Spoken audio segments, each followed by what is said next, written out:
नमस्कार, मैं अशोक कुमार पांडे। स्वागत है आपका टीसीएच पर। हाजिर हूँ इजराइल, फलस्तीन, लेबनान, ईरान, मिडिल ईस्ट और इसके बहाने सारी दुनिया की खबरें लेके। सबसे बड़ी खबर तो यही है कि सीज फायर लागू हो गया है और पहले दिन 3 लोगों को रिहा किया, 3 महिलाओं को रिहा किया हमास ने और बदले में 90 लोगों को, 90 फलस्तीनियों को रिहा किया है इजराइल ने। अब आप सोचिए, जो 90 लोग हैं इसमें अलग अलग संख्या बताई जा रही है। कोई 62 कह रहा है, कोई 69 कह रहा है, यानी 62 से 69 सिर्फ औरतें हैं, महिलाएं हैं जिनको इजराइल ने गिरफ्तार करके रखा था। 8 इसमें टीनेजर्स हैं, यानी 21 साल से कम उम्र के लोग, और एक बच्चा है जो 18 साल से कम उम्र का है। 28 मर्द हैं इसमें, यानी 62 या 69, 65, 64 जितनी भी हो, जितनी फाइनली आ जाएगा पता चल जाएगा, इतनी औरतें गिरफ्तार करके इजराइल ने रखी थी। इसमें से एक है खालिदा जरार।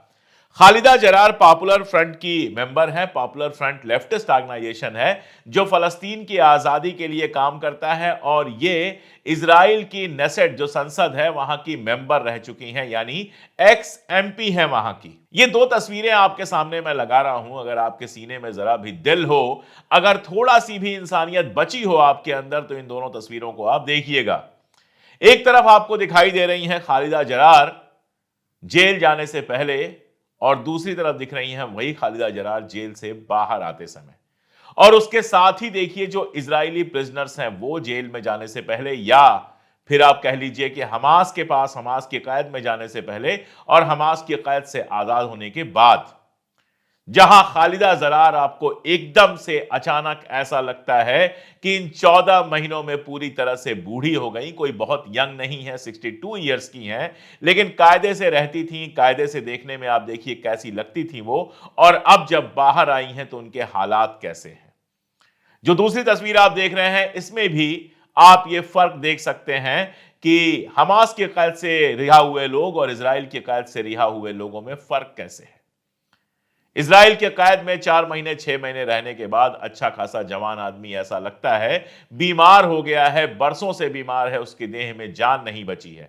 वहीं जो लोग हमास के कैद से रिहा हुए हैं, हंसते हुए रिहा हुए हैं, जैसे वो गिरफ्तारी के समय थे, अगवा किए जाने के समय थे, लगभग लगभग वैसे ही नजर आ रहे हैं आपको। ये फर्क है इजराइल और फलस्तीन में। तमाम मुश्किलात के बीच साफ समझ में आ रहा है कि हमास ने अपने कैप्टिव्स को खाने पीने, दवाइयों, हर चीज का इंतजाम करके दिया, संभाल के रखा। जबकि सारी फैसिलिटीज होने के बाद इजराइल ने जिन लोगों को गिरफ्तार किया उनके साथ बुरा व्यवहार किया। जैसे खालिदा जरार के बारे में बताया जा रहा है कि उनको एक ऐसे कमरे में रखा गया था जिसमें कोई खिड़की भी नहीं थी, रोशनदान भी नहीं थी। जो भयानक से भयानक जेलें हैं उनमें भी एक रोशनदान होता है ताकि थोड़ी रोशनी आ सके, थोड़ी हवा आ सके, आदमी सांस ले सके। लेकिन उन्हें रखा गया था एक ऐसी कैद में जहां न रोशनी आ सकती थी न हवा। उन्होंने बताया है कि वो जब बिल्कुल घबरा जाती थी, सांस नहीं ले पाती थी, तो जमीन पर लेट जाती थी ताकि जमीन में जो दरारें थीं उन दरारों से थोड़ी बहुत हवा आ सके। अब वो कितनी हवा आती होगी या फिर किस तरह से जिंदा रहती होंगी वो आप समझ सकते हैं। ये है इजराइल की हरकत जिसको लेकर मैं लगातार बात करता रहा हूं। अगवा किए हुए लोगों की बात होती है, उनकी तस्वीरें छापी जा रही हैं, लेकिन जो लोग इजराइल की जेलों से रिहा किए गए हैं, 90 लोगों को रिहा किया गया है, आप समझ सकते हैं कि उनके हालात कैसे हैं। बाहर निकल रहे हैं, अपने लोगों से मिल रहे हैं, जश्न तक नहीं मना सकते। अगर जश्न मनाएंगे तो शर्तें टूट जाएंगी, क्योंकि इजराइल ने रिहा करते समय यह शर्त रखी है, यह बॉन्ड साइन कराया है कि आप किसी तरह के जश्न में शामिल नहीं होंगे। यानी 14-14, 15-15 महीनों से गिरफ्तार लोग, कई बार तो कई कई सालों से गिरफ्तार लोग निकल के जेल से आ रहे हैं, अपनी फैमिलीज के पास जा रहे हैं, लेकिन किसी तरह का कोई जश्न नहीं मनाया जा सकता। गजा की और खबरों पर मैं आऊंगा, लेकिन उसके पहले ट्रंप से जुड़ी हुई बड़ी इंपॉर्टेंट खबरें हैं। आप जानते हैं कि ट्रंप आज अमेरिका के आधिकारिक राष्ट्रपति बन जाएंगे। 20 जनवरी है जब अमेरिका में राष्ट्रपति की शपथ होती है। राष्ट्रपति की शपथ लेंगे, आधिकारिक तौर पर वो वहां के ऑफिशियल प्रेसिडेंट बन जाएंगे। और इसके पहले जो उन्होंने भाषण दिया है उसके कुछ पॉइंट्स ऐसे हैं जिन पर गौर किया जाना जरूरी है। पहली बात तो उन्होंने भाषण से पहले ही देख लेते हैं, टिकटॉक पर से बैन हटा लिया। अब आप कहेंगे कि अशोक जी, इतनी सीरियस बातचीत के बीच में आप टिकटॉक को क्यों ला रहे हैं? जब आप ये सवाल पूछें तो खुद से ये पूछें एक बार कि आखिर बाइडेन ने टिकटॉक पर बैन क्यों लगाया था? कारण बहुत क्लियर था। ट्विटर बहुत तरह के वीडियोस को ब्लॉक कर दे रहा था। मेन स्ट्रीम मीडिया में कोई खबर आ नहीं रही थी। तो अमेरिका में जो टिकटॉक था, उसका लोगों ने इस्तेमाल किया इजराइल के खिलाफ बात करने के लिए। इसके अलावा गजा में बहुत कुछ ऐसा हुआ जो सोशल मीडिया पर आना मुश्किल था, मतलब ट्विटर वगैरह पर आना मुश्किल था। अल जजीरा को बैन कर दिया गया तो वहां भी लगना मुश्किल हो गया था। तो वहां के लोगों ने छोटी छोटी जो वहां की घटनाएं थी, जिसमें दिख रहा था कि इजराइल ने कितनी दरिंदगी की है, कितनी वहशियत की है, उनके वीडियोस बना बनाकर टिकटॉक पे डाले थे, जो सारी दुनिया में देखे जा रहे थे।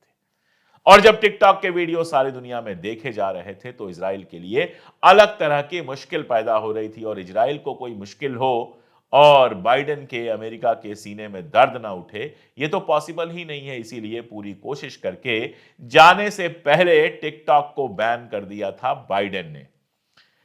ट्रंप ने टिकटॉक का बैन खुलवा दिया। अब किस वजह से खुलवाया है, उसमें कितना बिजनेस है, क्या है, कैसे है, इस पर बाद में कभी बात कर लेंगे। लेकिन उससे भी बड़ी बात वो है जो उसने अपने भाषण में कही है। उसने कहा कि 100 से ज्यादा ऐसी फाइलें हैं जिनको मैं डी क्लासिफाई करूंगा। थोड़ा गौर से समझने वाली बात है। बहुत सारी ऐसी हत्याएं हुई हैं, बहुत सारी ऐसी घटनाएं हुई हैं जिसमें सीआईए की जो फाइल्स हैं, सीआईए की जांच में जो पाया गया है, उसको कभी ओपन नहीं किया गया, किसी को पता नहीं चला। इसी में से एक फाइल है जॉन एफ कैनेडी और उनके भाई के मर्डर की। जॉन एफ कैनेडी अमेरिका के राष्ट्रपति हुआ करते थे और जायनिस्ट यानी कि इजरायली जायनिस्ट जो हैं, उनसे बहुत नाराज रहा करते थे।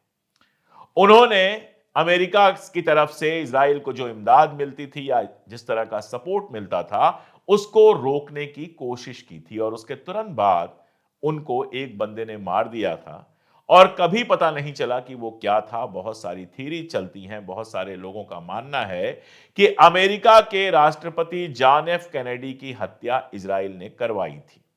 ये बहुत सारे लोगों का मानना है। और इस तरह के वीडियो, जिस तरह के रिपोर्ट सोशल मीडिया पे लगातार आते रहते हैं, कई सारे आर्टिकल भी छपे हुए हैं। एक लंबी मांग यह थी कि अगर यह फाइल ओपन हो जाए तो साफ साफ पता चल जाए कि क्या इजराइल के लोगों ने, क्या इजराइल के मोसाद ने जॉन एफ कैनेडी की हत्या करवाई थी। क्या इजराइल अमेरिका के राष्ट्रपति की भी हत्या करवा सकता है, या क्या इजराइल अमेरिका के राष्ट्रपति की भी हत्या करवा चुका है। यह सवाल बहुत बड़ा है और अक्सर इस सवाल का जवाब नहीं मिलता है, क्योंकि सीआईए ने इसको कभी डी क्लासिफाई नहीं किया। इसके पहले भी राष्ट्रपति वादा करते थे कि हम सीआईए की फाइल्स डी क्लासिफाई करेंगे, लेकिन किसी ने नाम लेकर जॉन एफ कैनेडी वाली फाइल की बात अभी तक नहीं की है। ट्रंप ने भी नाम नहीं लिया है। लेकिन ट्रंप पहले यह बात कह चुके हैं कि जॉन एफ कैनेडी वाली फाइल में डी क्लासिफाई करवाऊंगा। और अब वो कह रहे हैं कि 100 से ज्यादा सीआईए की फाइल्स में डी क्लासिफाई करवाऊंगा। अब एक सेकंड यहां पॉज लेके चलिए पीछे। जब ट्रंप ने कहा था कि अगर मिडिल ईस्ट में, गजा में अगर सीज फायर नहीं हुआ, अगर होस्टेज वापस नहीं आए तो कहर बरपाऊंगा, तो ज्यादातर लोग यही खुशियां मना रहे थे कि यह कहर जो है वो हमास के ऊपर बरपेगा। ज्यादातर लोग, चाहे यूट्यूब चैनल्स हों, चाहे वीडियोस बनाने वाले और दूसरे माध्यम के लोग हों, चाहे टीवी चैनल्स हों, चाहे बाकी सब हों, ये सारे लोग इसको लेकर बड़ी खुशियां मना रहे थे या दुखी भी थे कि यार ये गजा के साथ गड़बड़ करेगा। जो मेरे रेगुलर दर्शक हैं उनको मैंने तब भी कहा था और मैं कई बार दोहरा चुका हूं कि वो बयान पढ़ते हुए मुझे कुछ खटका था। इतने लंबे समय से इंटरनेशनल चीजें पढ़ रहा हूं, बयान पढ़ रहा हूं, तो उनके मानी कई बार खटकते हैं। उसमें जो एक लाइन थी कि पिछली बार जब मैं राष्ट्रपति था मैंने इजराइल की बहुत मदद की थी, लेकिन अब मुझे पीस चाहिए, शांति चाहिए, अमन चाहिए। इस लाइन पर मैं रुक गया था। कोई ये लाइन क्यों कहेगा? वो सीधे कह सकते थे कि हमास अगर समझौता नहीं करता है तो कहर बरपेगा। उन्होंने बाकायदा ये कहा, ये चेतावनी दी कि पहली बार मैंने इजराइल की बहुत मदद की है। जो नहीं कहा वो ये कि इस मदद के बावजूद जब मैं कुर्सी से हटा उसके बाद बीबी ने, बेंजामिन नेतन्याहू ने मेरे साथ बहुत खराब सुलूक किया है और उसके बाद ये कहा कि अब मुझे पीस चाहिए। वो अच्छी तरह से जानता था कि 10-12 महीने से जो तैयार रखा हुआ है मसविदा, जिस पर समझौता हो सकता है, सीज फायर हो सकता है, अकेला बेंजामिन नेतन्याहू है जो उसको नहीं होने दे रहा है। और उसके बाद जब उसका एनवाय वहां जाता है और उसको कहा जाता है कि सैटरडे को तो नेतन्याहू नहीं मिल पाएंगे, सवात है, ये है, वो है, तो वो कहता है मुझे ये सब नहीं पता, कल ही मिलना होगा। नेतन्याहू भाग के मिलने जाते हैं और उसके बाद वो कहता है sign the deal, ceasefire की डील को साइन करो। ये नेतन्याहू के ऊपर प्रेशर डाल के ट्रंप ने करवाया, ये तो इजराइल के अखबार भी कह रहे हैं। अब वो कह रहा है कि जॉन एफ कैनेडी जैसी फाइल्स को वो ओपन करेगा। अगर मान लीजिए, फर्ज कीजिए कि वो फाइल खुलती है और उसमें यह सामने आता है कि इजराइल ने जॉन एफ कैनेडी की हत्या करवाई थी, मोसाद ने जॉन एफ कैनेडी की हत्या करवाई थी, तो यकीन जानिए कि सारी दुनिया में इजराइल जो पहले से ही इतना बदनाम हो चुका है और जबरदस्त तरीके से बदनाम होगा। और अमेरिका के अंदर जो बहुत सारे लोग इस समय इजराइल के खिलाफ हुए हैं, उनके पास एक और औजार मिल जाएगा, एक और हथियार मिल जाएगा ये कहने के लिए कि अमेरिका इजराइल से अपने रिश्ते कम करे, वरना ये सिर्फ और सिर्फ हमें नुकसान पहुंचा सकता है। इसीलिए मैं कह रहा हूं कि ट्रंप जो लगभग अनप्रेडिक्टेबल है, उसके टाइम को थोड़ा गौर से देखना पड़ेगा। इजरायली बहुत खुश थे कि अब तो ट्रंप आ गया, अब तो हम पूरे गाजा को खा जाएंगे। हुआ उल्टा, आने के बाद न केवल समझौता करना पड़ा बल्कि 3 के बदले 90 को रिलीज किया गया।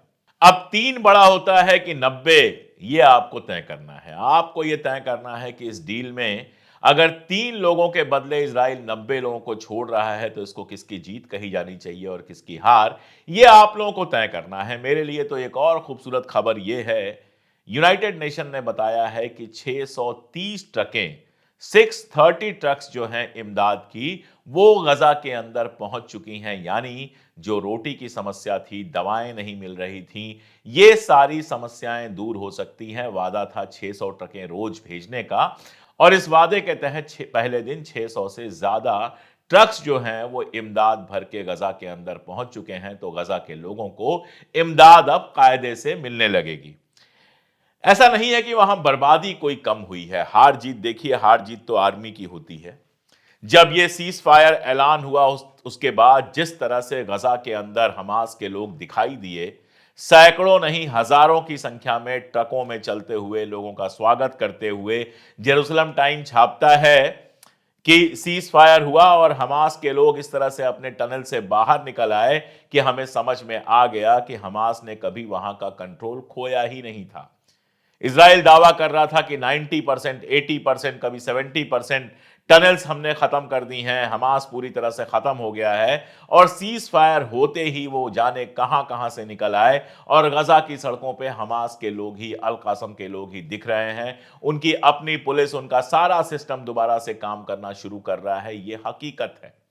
यही वजह है कि जब इजराइल में सर्वे होता है, लोगों से पूछा जाता है कि कितने लोग ये मानते हैं कि नेतन्याहू जो चाहता था वो इस जंग में कर सका, तो आपको सुनकर अचरज होगा कि सिर्फ 8% लोगों ने, यानी 100 में से सिर्फ 8 लोगों ने यह कहा कि नेतन्याहू सक्सेसफुल हुआ।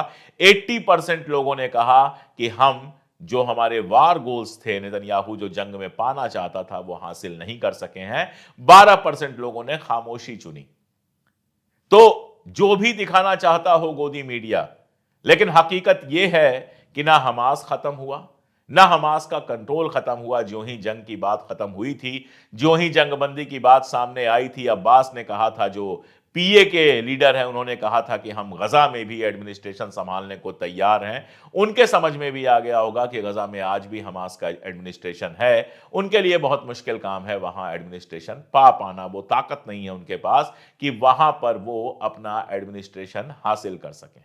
अपना क्या मतलब, वहां चुनाव आखिरी जो हुए थे उसमें हमास जीता था, तो डेमोक्रेटिक तरीके से हमास ही वहां का चैंपियन हो सकता है, हमास ही वहां का लीडर हो सकता है। खैर, वो क्या होगा अलग बात है। लेकिन बड़ी बात एक और है, यहां पर नोट कर लीजिए। जब सीज फायर की पहली बार शर्तें वगैरह तय हुई थी तो ब्लिंकन से लेके नेतन्याहू और बाइडेन सबकी चिंता ये थी कि जंग के बाद किसी भी तरह से हमास वहां पर ना रहे, हमास पूरी तरह से खत्म हो जाए, उसकी जगह पर कोई और गजा को संभाले। ये एक और ऐसा एम था जो नेतन्याहू नहीं पा पाया। सीज फायर के बाद वहां पे फिर से हमास का ही कंट्रोल है, तो मिला क्या? मिली तबाही, जबरदस्त तबाही। जो नए वीडियोस आ रहे हैं उनको देखकर रूह कांप जाती है। नॉर्दर्न गजा का ये वीडियो आप देखिए, कोई शहर का वीडियो लग रहा है। इतना तो शायद एटॉमिक बॉम्ब गिरने के बाद जापान में भी बर्बादी नहीं हुई होगी। एक एक घर बर्बाद है, एक एक सड़क तबाह है। रफा, जिसको कहा जाता था दुनिया का सबसे घना इलाका है, वहां ऐसा लग रहा है कि सदियों से सिर्फ और सिर्फ मलबा है। लोगों ने कोशिशें शुरू कर दी हैं, लोग अपने घर फिर से बसा रहे हैं, जो थोड़ा बहुत बचा हुआ है वहां मलबा साफ कर रहे हैं। एक महिला की तस्वीर आई थी, उन मलबों के बीच हाथ में झंडा लिए हुए फलस्तीनी। तो लोगों की हिम्मत नहीं टूटी है। लेकिन ये जो तबाही है, ये जो बर्बादी है, मैं पहले भी कह चुका हूं कि इसको फिर से खड़ा करने के लिए न केवल इजराइल से पैसे वसूलने चाहिए, बल्कि जो अरब मुल्क हैं उनको भी आगे आना चाहिए कि कम से कम गजा को दोबारा बसाएं। गजा के लोगों की हालत क्या है, वो इन दो बच्चियों के वीडियो से समझ में आती है। दो बच्चियां हैं, सगी बहनें हैं, और इनके बाप मारे जा चुके हैं, दो भाई मारे जा चुके हैं। एक बच्ची रोए जा रही है, उससे बर्दाश्त नहीं हो रहा है। अपने घर पे है, जो घर खंडहर में तब्दील हो गया है। दूसरी बच्ची मुस्कुरा रही है जब प्रेस वाला उससे पूछता है, पत्रकार उससे पूछता है कि तुम हंस कैसे पा रही हो, तो वो कहती है कि जो मारे गए वो शहीद थे, वो आजादी की लड़ाई में शहीद हुए हैं, उनके लिए आंसू नहीं बहाना चाहिए। जरा सी बच्ची बमुश्किल 10-12 साल की होगी। ये हुआ है फलस्तीन में कि लोगों की जिद पहले से ज्यादा मजबूत हो चुकी है। यह हुआ है कि लोगों के दिल से तबाही का और मौत का डर खत्म हो गया है। इजराइल तो इस कदर लगा हुआ था कि सीज फायर की बात फाइनल होती है और उस दिन भी हमले करना शुरू करता है। ये जो अमेरिकी अखबार की खबर आप पढ़ रहे हैं, उसमें क्या लिखा हुआ है कि सीज फायर की डील हो गई और इजराइल ने हमले तेज कर दिए। यह 18 तारीख का अखबार है। तो जब तक सीज फायर का एकदम वक्त नहीं आ गया, तब तक वो टालने की भी कोशिश करता रहा और जितने लोगों को मार सकता है मारने की भी कोशिश करता रहा। अभी कल की ही तो बात है कि नेबल्यूज में 15 साल के एक बच्चे को मार दिया गया। स्नाइपर ने सीधे सीने में गोली मार के मारा है। 15 साल के फलस्तीनी बच्चे को मार दिया गया। तो इजराइल तो अपनी पूरी कोशिश करेगा, लेकिन इजराइल भी चैन से नहीं रह पाएगा। जिस तरह लगातार स्टैबिंग के केसेस आ रहे हैं कि कोई निकल रहा है, कुछ लोगों को स्टैब कर दे रहा है, ये सारी चीजें चलती रहेंगी। क्यों? तब तक चलती रहेंगी जब तक फलस्तीनियों के सीने में यह दर्द होगा, यह महकूमी होगी कि हमारी आजादी हमें नहीं दी गई। यह सब खत्म करने का एक ही तरीका है कि फलस्तीन को आजाद किया जाए। यह आज नहीं कल इजराइल को समझना पड़ेगा। दूसरी बात, जंग क्या, जंग की सारी संभावनाएं हमेशा के लिए खत्म हो गई हैं? यह एक बड़ा सवाल है। फिलहाल तो निश्चित तौर पर जंग रुक गई है। मैं बार बार कहता था कि गजा में सीज फायर हो जाए तो हिजबुल्लाह भी वार नहीं करेगा, वार करना बंद कर देगा हूथी भी, इराकी मिलिशिया भी नहीं वार करेगी और खाड़ी में फिलहाल शांति हो जाएगी। लेकिन जंग की संभावना खत्म हो गई है, यह सोच लेना बेवकूफी होगी। और यही वजह है कि ईरान अपने आप को लगातार तैयार करने में लगा हुआ है। उसने एक शानदार काम किया है कि अपनी नेवी का एक अंडरग्राउंड बेस बनाया है। शानदार, यानी जमीन के नीचे नेवी का बेस है। रशिया के साथ मैंने बताया था कि राष्ट्रपति गए थे, उनकी बातचीत हुई है और उनका बयान यह आया है कि हमारे बीच में जो डिफेंस के रिश्ते हैं वो काफी मजबूत होंगे। लेकिन ईरान की अपनी परेशानियां भी हैं। अभी वहां सुप्रीम कोर्ट के 2 जजेस की हत्या कर दी गई है। बताया जा रहा है कि ईरान के अंदर जो आतंकवादी समूह हैं, जिनमें से ज्यादातर को इजराइल सपोर्ट करता है, उनका यह काम है। अब देखिए क्या बाहर निकलता है, क्या नहीं निकलता है। लेकिन ईरान की अपनी परेशानियां हैं। अपने लोगों को साथ लेकर चलना है नंबर 1 और खुद को हमेशा तैयार रखना है किसी भी ऐसे वक्त के लिए जब इजराइल उसके ऊपर हमला कर दे। लेकिन ट्रंप अगर उस तरह से नेतन्याहू के सर पे हाथ नहीं रखते हैं तो नेतन्याहू के लिए आसान नहीं होगा ईरान के खिलाफ मोर्चा खोलना। एक और बात है, नेतन्याहू कितने दिन कुर्सी पर रहेंगे, ये भी अब देखने वाली बात होगी। उनके जो बेहद करीबी थे बेन ग्वेर, उन्होंने इस्तीफा दे दिया है क्योंकि इजराइल में एक पूरा वर्ग ऐसा है जो सीज फायर की मुखालिफत कर रहा है, उनमें बेन ग्वेर भी थे, तो उन्होंने इस्तीफा दे दिया है। वो उनकी जो पार्टी थी, उसने अब समर्थन अपना वापस ले लिया है। ये पागलपन किस हद तक है, आप अंदाज लगाइए कि लोग हाई कोर्ट में पहुंच गए थे कि होस्टेजेस के बदले फलस्तीनियों को रिहा ना किया जाए। वहां की हाई कोर्ट ने यह बात खारिज कर दी है।